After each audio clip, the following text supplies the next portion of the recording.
Hello friends, మేమైతే ప్రతి సంవత్సరంలాగే తీపి పానీయం మహాశుక్రవారం కొరకు అరేంజ్ చేస్తున్నాం. చూడండి, తాటి బెల్లం మరియు నల్ల బెల్లం, మామూలు బెల్లాన్ని మా ఊడు చూడండి ఎలా తేలిగ్గా కలిపేస్తున్నాడు. మేము ప్రతి ఒక్క రమ్ములో 50 కేజీలు కాటా పెట్టి అయితే వేసాము. ఆ రమ్ములో చూడండి మా సంఘ పెద్దలు, ఇదిగోండి నేను కూడా తిప్పుతున్నాను గరిటతో ఆ తీపి పానీయాన్ని. చూస్తున్నారు కదా ఫ్రెండ్స్ మీరు కూడా. అదిగోండి మా ఊడు చూసారా, బేషన్లో తెస్తున్నాడు మా బామర్ది గాడు. చూసారు కదా, వాడైతే డ్రమ్స్లో 50 కేజీ చొప్పున ఎలా పోసేస్తున్నాడు.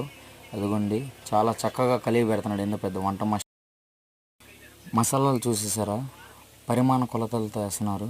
అన్నీ పేస్ట్ కొట్టేశారు. యాలుక్కాయ మసాలా, అలాగే మిరియాల మసాలా కూడా అన్నీ పేస్ట్లా కొట్టేశారు. ఆ వాటర్లో కలిసిపోవడానికి, మళ్ళీ తాగేటప్పుడు మన గొంతుకి అడ్డం పడకూడదని అన్నీ కలిపేశారు. మేమైతే వాటిని చాలా ఈజీగా బాటిల్స్తో ఫిల్ చేసేసాం. ముందరగానే నెట్ థ్రెడ్ ఉండేది కదండి, అది కూడా మా బామృతి గారు చూడండి ఇద్దరు ఇలా చక్కగా తిప్పుతున్నారు దాన్ని. అదిగోండి ఇప్పుడు వచ్చేసింది మిరియా పౌడరు, దాన్ని కూడా పేస్ట్లా కొట్టేశారు. వాటర్లో కలిపేస్తున్నారు, పానీయం వాటర్లో. చాలా స్వీట్గా ఉందండి. మేము ఫాస్టింగ్ తర్వాత తాగాము, చాలా స్వీట్గా అనిపించింది. ఇదిగోండి చూడండి, అందరూ ఎవరు బయట పని అనుకోకుండా అందరూ మన పని అనుకొని చాలా చక్కగా చేస్తున్నారు. నేను చూడండి పిల్లలు రాకుండా చూసుకుంటున్నాను అక్కడ కూర్చొని. అందరూ చాలా చక్కగా చేశారు. మా ఊళ్ళు కూడా చాలా చక్కగా సహకరించారు. బాటిల్స్కి ఫిల్ చేసే కార్యక్రమం వచ్చేసింది.